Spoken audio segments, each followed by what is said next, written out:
Sue stood in front of Alex and Sam. She looked so disheveled and despaired that Alex was moved. She recognized Alex, but still had no idea who he was.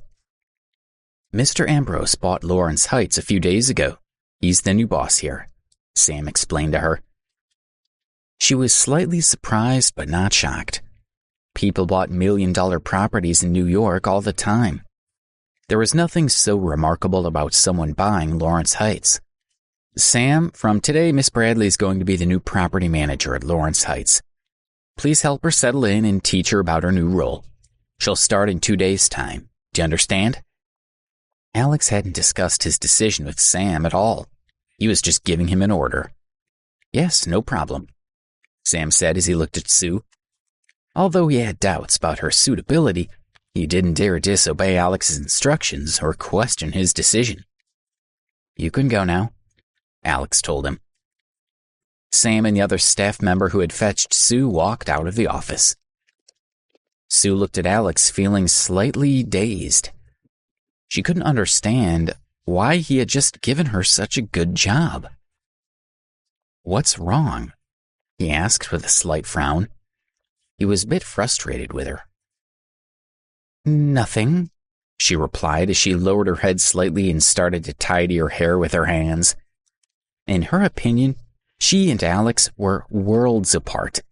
She couldn't understand why he should care so much about her situation. He let the matter drop. If she didn't want to tell him, he wouldn't pry. Sit down, he said, preparing to talk about her new position with her. That afternoon, he had been alone in the office thinking about who should take the manager position that Philip Geller had vacated, and he thought of Sue. He knew that she was looking for a job and he wanted to help her. The job came with a decent salary that should satisfy her family. Sue walked over to the sofa. Suddenly, she felt a sharp pain in her foot. Ouch, she cried as she stumbled and nearly fell. Alex quickly stepped out from behind his desk and helped her. He looked at her feet and took a deep breath when he saw that she wasn't wearing shoes. She lowered her head in shame, and Alex sighed deeply. He helped her to the sofa, where she sat down with relief. He quickly stood up and walked outside. Before long, he returned with a plastic bag, which he gave to Sue. Then he brought a bowl of water from the bathroom and sat down beside her. Sue saw that there was some ointment inside the bag, and she felt grateful. Now, give me your foot and I'll help you apply some ointment, he said to her. When he had seen her injured foot, he had felt some responsibility, so he had run out to buy some medicine without saying a word. During his poverty training, he had lived alone for 7 years. He had learned all about treating wounds and knew what to do. Sue slowly extended her foot toward him. When he looked at the wound, he was relieved to see that it was not serious. She just had a few cuts caused by treading on stones on the street. He held her foot in the water and washed it carefully. Sue tried not to let herself make a sound, but when the water touched the wound, she couldn't help crying out in pain. Sorry, I'll be finished soon and the wound will be clean, he said as he continued cleaning her foot. Hang on, he said as Sue tried to pull her foot away. He held it tightly and looked at her injuries. He told her, You have to bear the pain. If we don't disinfect it, it might get infected. It hurts too much. Let it go. Let it get infected, Sue cried. Although she was not from a wealthy family, she had been well taken care of since childhood. She had never suffered in her life and was not used to dealing with pain. Although she liked Alex, she scolded him. Let go, Alex. Why do you hate? But no matter what she said to him, Alex was unaffected. He continued to meticulously disinfect her foot and finally applied 4 Band-Aids to protect it. She pulled her foot back and tucked it beneath her in the corner of the sofa. Alex shook his head helplessly with a wry smile. He picked up the used tube of ointment and put it aside. After a few minutes, he returned carrying a large bag. Are you still angry with me? he asked as he sat down next to her. I'll tell you about your new position, he said. He had been happy to help her by tending to her injured foot, but he didn't feel sorry for her anymore. He told her about her new job. From Monday, you will be responsible for the rental business of Lawrence Heights. Your new title is property manager, and the initial salary is $3,000 a month. Once you've passed a probation period, it will increase. If you work hard and do well, you could be in $5,000 a month by the end of the year. Sue was still confused. She asked, Why do you want me to work here? I'm a journalist. If you give me this management position, aren't you afraid that I'll ruin your company? Alex said with a leisurely smile, Oh, you underestimate me. If you think you can single-handedly bring down my company, that's something I would like to see. If you actually do manage to destroy my company, I'll give you another $100,000. He felt that he had seen enough of Sue to have a good understanding of her character, and he trusted her. Well, even if you're not afraid that I'll destroy your company, I am.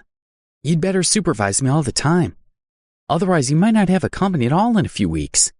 She glared at Alex with some tears in her eyes. Well, before you do bring down my company, at least look after your foot. I suggest that you find yourself some shoes, he said jokingly. You, she snorted and got up to leave. Slow down, don't hurt your foot again. I may not be there to patch you up. Alex grabbed her arm and stopped her. Sue frowned in surprise. Put on some shoes, and I'll help you get back to your apartment. Alex picked up the plastic bag he'd brought with him and took out a pair of pink slippers. I didn't know what you liked, so I bought you these. They'll have to do for now. He gave her the shoes. They're hideous, she said. I can't wear those. She looked at Alex with disgust. There wasn't much choice. I'll buy you a better pair next time, but please put these on now, he pleaded. But she refused. He sighed and asked, Are you really not going to wear them? When Sue remained adamant, Alex gave up asking her politely. He grabbed her foot to put on one of the slippers. When his hand touched the skin on her foot, she flinched. They looked at each other and both laughed. He let go of her foot, and she slowly put on the slippers.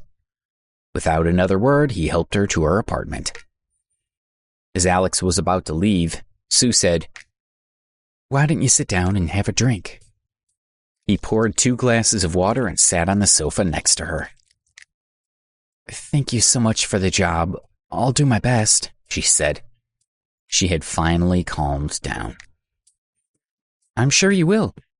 I can see that you're a very capable person. My company needs people like you. Sue took a sip of water and then glanced at him and asked, Do you have a girlfriend? She quickly sipped from her glass again to cover her uneasiness. She had been wondering about that since she met him and decided to ask him directly. Alex hesitated for a moment. Have I got a girlfriend? He wondered. I once had the best girlfriend in the world, but I lost her. I've no idea where she is now. Was I a good boyfriend? Did I deserve to be Debbie's boyfriend? No, he replied sadly. When she heard that Alex had no girlfriend, Sue's heart fluttered. Is there some girl you like? She asked carefully. Yes, he replied, thinking about Debbie. When Sue heard that there was another girl that Alex liked, her heart sank. Can you tell me what kind of girl she is? She asked with some disappointment. She is a kind and beautiful girl. Things have not gone smoothly between us, and we've had many misunderstandings. I thought I could protect her, but I realize now that I couldn't. I think I've even caused her more pain. If it wasn't for me, she wouldn't be in the situation that she's in now. Alex felt increasingly desolate. Does she also go to Preston University? Yes. Does she like you? I don't know if she likes me, dislikes me, or hates me. Alex's head was starting to ache. He was sure that Debbie hated him now because he had failed to protect her. Can you tell me her name? Sue was very interested in the girl who made Alex so emotional. I need to go. My head hurts. You stay home and rest. The more she asked, the more Alex thought about Debbie and the more miserable he felt. He couldn't stand it any longer, and he covered his head and walked out. Sue sat on the sofa with her arms around her knees and looked at the band-aids on her feet. She remembered how gently Alex had handled the wound for her earlier, and a trace of tenderness came into her heart. She saw the pair of pink slippers lying on the ground and picked them up gently. Slowly, she closed her eyes and held one of the slippers against her face. As she thought about Alex and remembered that he already had a girl that he liked, her face wrinkled slightly in pain. Please subscribe to the Pocket FM YouTube channel and press the bell icon for instant notification. Check out our channel for more such exciting shows.